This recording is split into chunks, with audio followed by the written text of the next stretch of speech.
Jean-Michel est venu spécialement des Landes pour son pique-nique organisé par la Confédération paysanne sur la place du Capitole. Il a envie de canards dans son exploitation, mais il sait qu'il va bientôt devoir les abattre quand la grippe aviaire a frappé un élevage voisin. On va voir tous nos élevages à éliminer. Mon élevage et l'élevage de tous les agriculteurs qui sont dans le secteur des 3 km. Jean-Michel qui espère encore sauver ses canards en face de gavages qui sont confinés à l'intérieur d'un hangar. Et il est clair que je refuserai systématiquement l'abattage de mes canards au gavage. Ça c'est clair. Parce que ce sont des animaux cerfs. Il ne faut pas oublier qu'on tue des animaux cerfs. Pour la Confédération paysanne, il faut limiter l'abattage préventif à un rayon de 1 km autour des foyers de grippe aviaire et surtout, à plus long terme, faire évoluer le système agroalimentaire industriel qui favorise, selon eux, les crises sanitaires. Sylvie de la Confédération paysanne. On a eu la crise de la vache folle.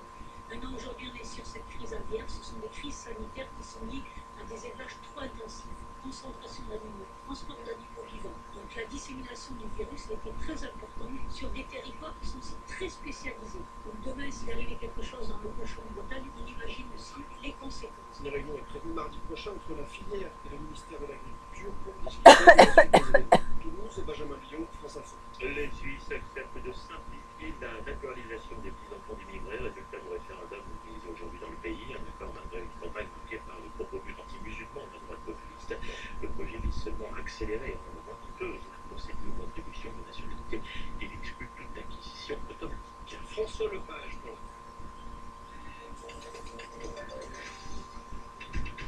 Bonjour, c'est Fabien Synthèse. Nous avons rendez-vous tous les jours entre 7h et 9h sur France Info.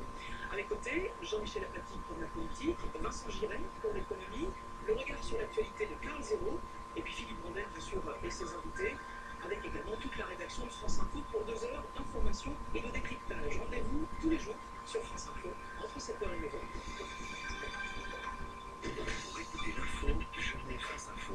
Pour regarder l'info, je mets France Info. Pour approfondir l'info, je vais sur France Info. Pour suivre, Pour commenter, pour réagir à l'info. je vais sur France Info. Aujourd'hui, France Info c'est une radio, une application, le site franceinfo.fr Et une chaîne de télé sur le canal 27 de la TNT.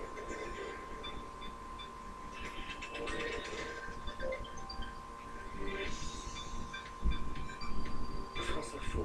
20h minuit. Aurélien et Carl. À suivre sur France Info, comment Uber fait face à la colère de certains de ses chauffeurs de VTC. C'est Storytelling, le rendez-vous du dimanche soir où l'on décrypte les stratégies de communication des entreprises. Et puis on garde évidemment un œil sur Nantes-Marseille, 0-0 après 9 minutes de jeu en clôture de la 25e journée de la Ligue 1 de football. On retourne à la Beaujoire juste après l'info, 21h10, Stéphane Dillon. Après les violences hier après-midi à Bobigny, les gardes à vue de 8 suspects sont prolongés ce soir. 6 sont des majeurs, 2 sont des mineurs. Au départ, 30 personnes étaient interrogées. Une autre sera jugée demain à Bobigny pour détention d'objets incendiaires à la suite des débordements après la manifestation pour Théo. Le vent souffle fort dans le sud-ouest. 4 départements sont en vigilance orange ce soir.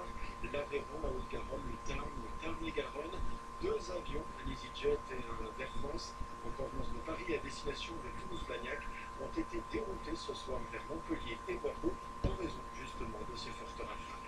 La mort du chanteur américain Al Jarreau, chanteur affaibli par 2 accidents vasculaires ces dernières années. Il était hospitalisé depuis plusieurs jours à Los Angeles.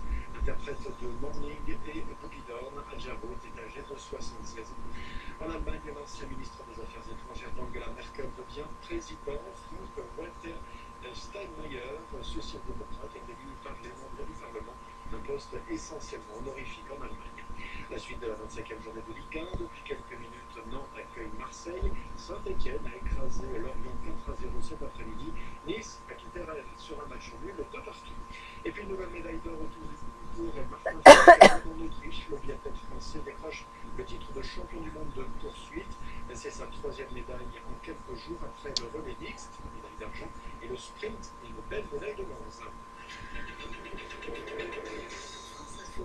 Et c'est l'heure de notre décryptage de communication, storytelling, tous les dimanches soirs sur France Info. On passe au crible une marque ou une personnalité pour comprendre l'histoire qu'elle nous raconte. Et ce soir, on s'intéresse à Uber et à sa façon de répondre à la colère croissante de ses chauffeurs.